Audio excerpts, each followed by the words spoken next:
Alors, bienvenue dans cette série de vidéos sur les explications des exercices de Saint Ignace. Là, on doit terminer les tribulations de la Sainte Famille. Mais pour commencer, on va faire une prière, puisque c'est la prière du midi. Donc en fait, c'est l'ancienne à la Sainte Vierge qui s'appelle Regina Caeli. Donc elle se fait sur le temps liturgique du samedi saint, c'est-à-dire la veille de Pâques, jusqu'à la Trinité, la fête de la Sainte Trinité. Alors, au nom du Père et du Fils et du Saint-Esprit, ainsi soit-il.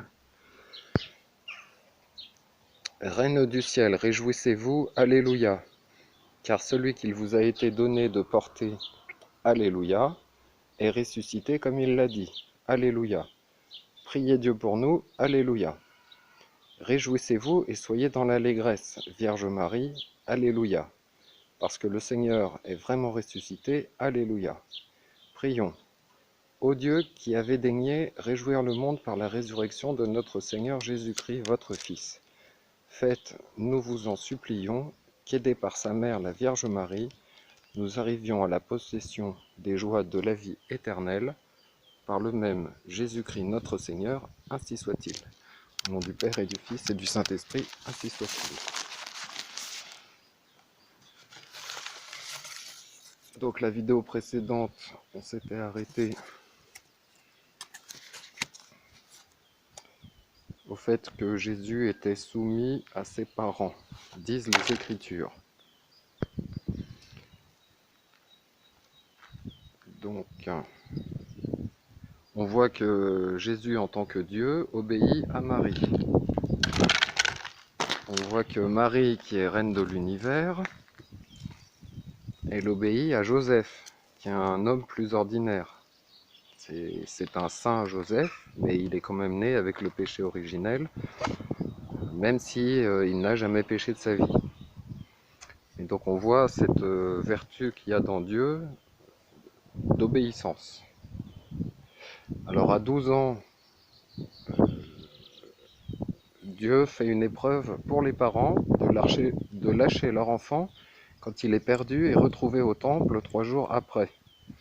Dans le chapelet, c'est le recouvrement de notre Seigneur Jésus-Christ au temple. Donc ils ont cherché Jésus-Christ partout pendant 3 jours. Dieu veut que les parents s'occupent bien de l'âme et du bien-être, l'âme et le corps des enfants, mais qu'il faut s'en détacher pour que l'enfant suive son destin. Par exemple, s'il a une vocation religieuse, il appartient à Dieu avant d'appartenir à la patrie et aux parents.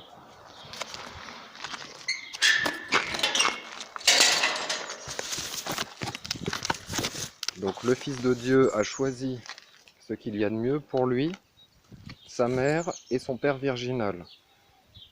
Donc dans la méditation, on se demande est-ce qu'on est bien d'accord avec ça?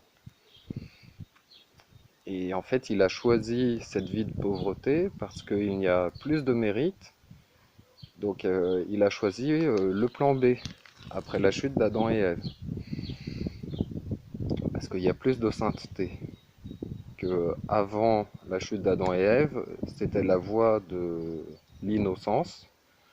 Pareil pour les enfants qui meurent baptisés mais qui n'ont pas encore fait de péché mortel, même pas de péché véniel du tout, parce qu'ils n'ont pas encore l'âge de raison. Mais dès qu'on fait un péché mortel, depuis la chute, eh bien, ça n'est plus la voie de l'innocence, c'est la voie de la pénitence. Alors eux qui n'avaient fait aucun péché, ils ont fait des pénitences toute leur vie pour nous montrer l'exemple. Alors la méditation se fait sur, comme la précédente, sur les personnes, ensuite sur les paroles, et ensuite sur leurs actions.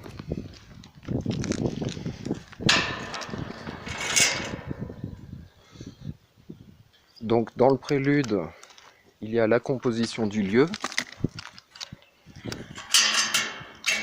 Donc on voit la situation et on fait la méditation avec l'application des sens. C'est-à-dire, avec nos 5 sens, on va s'imaginer tout ce que notre corps peut ressentir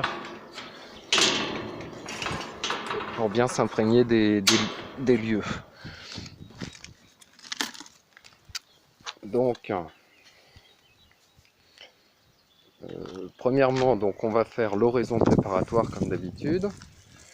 C'est le point 46. Ensuite, la composition du lieu, ça se passe à Bethléem, à Nazareth, à Jérusalem. Ensuite, on médite sur l'épreuve de la Sainte Famille dans ces 3 lieux. Les voyages. Bon, on demande la grâce de lumière et de force pour connaître Jésus-Christ et pour le suivre. Donc dans les épreuves de la Sainte Famille, il y a eu la tentation de Saint Joseph parce qu'il ignorait tout du mystère de l'incarnation. Et il faut penser à sa réaction quand la Sainte Vierge lui a expliqué qu'elle était enceinte par l'opération du Saint-Esprit. Ils ont eu le voyage très pénible. Jésus-Christ est né dans l'étable à Bethléem, donc, qui est un lieu de pauvreté extrême. Et puis il y a eu la fuite en Égypte avec tous les dangers et tout l'inconfort que ça représente. Donc Dieu n'épargne pas les peines de ses amis. Et le Verbe incarné l'a payé très cher. Alors on se pose la question, pensons-nous comme lui au sujet des biens de ce monde et de l'appréciation du monde? Est-ce que ça vaut la peine d'avoir les honneurs du monde et est-ce que ça vaut la peine d'avoir les richesses du monde?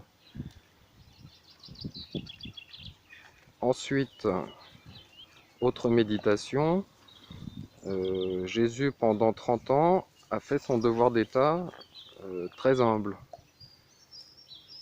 Un travail physique et sûrement pénible. Donc nous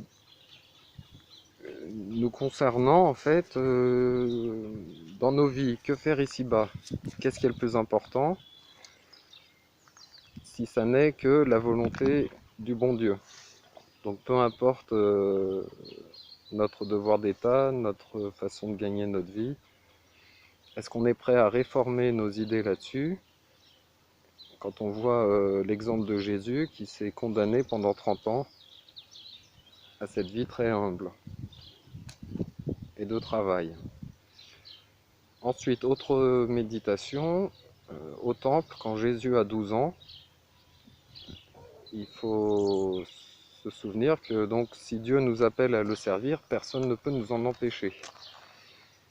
Par exemple, saint Thomas d'Aquin a eu une épreuve très importante parce que sa mère ne voulait pas qu'il rentre dans les ordres.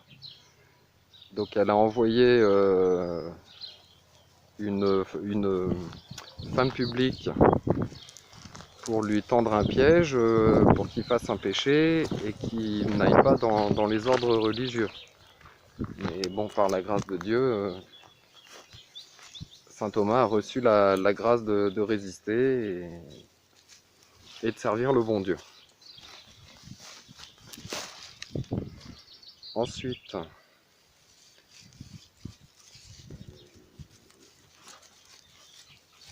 voilà, c'est comme les paroles de notre Seigneur Jésus-Christ à Sainte Marie et Saint Joseph quand ils l'ont retrouvé.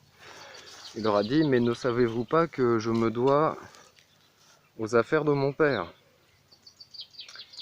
Voilà, donc on fait, après avoir médité sur ces préludes des lieux et puis de demander les grâces de lumière et de force, après avoir visualisé les 3 points, on rentre en colloque avec Saint Joseph, avec Notre-Dame, avec Jésus enfant. Et on leur demande à chacun les grâces de comprendre l'esprit chrétien et d'être pénétré de l'esprit chrétien. Donc on demande d'arriver à penser et à vouloir comme notre divin modèle. Voilà, je vous remercie pour votre attention. La méditation des tribulations de la Sainte Famille est terminée. Et on s'occupera de poules et coqs plus tard. Et Dalmatien, il doit manger un peu moins, parce que là, il a eu trop de viennoiseries. Trop de viennoiseries, c'est trop de fantaisie. Allez, bah, je vous dis à bientôt, que Dieu vous garde, union de prière.